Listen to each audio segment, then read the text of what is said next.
Today we're cutting the ribbon on a new splash pad at Ted Anderson Park, a new playground and new restroom. Previously, this park space was primarily an open grassy field that was used for open practices for sports teams.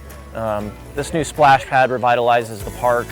If you look closely at it, there's a hexagon pattern in the concrete. We've colored different shades of green to represent soccer. It also pays homage to Ted Anderson, whom the park is named after, who had numerous sports accomplishments. The playground is right next to an elementary school at Orbis Reisner. Our staff went in and worked with the kids to select that playground. So they chose from a bunch of different designs. So that was chosen by the kids, and they're just out loving it right now.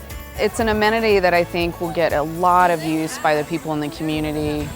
It's perfectly placed, and there's nothing like this anywhere near them. So I'm really excited that we're able to have this amenity for the folks in this area. We're so excited to have this facility open to the public. It's our second splash pad. Our splash pad at Barnett Field is super busy all summer long. This revitalizes the park. It's open, it's accessible to everyone to come here. Part of the project, in addition to the things that I've mentioned, are some accessibility improvements. There's improved sidewalks so everybody can get in there and enjoy this amenity.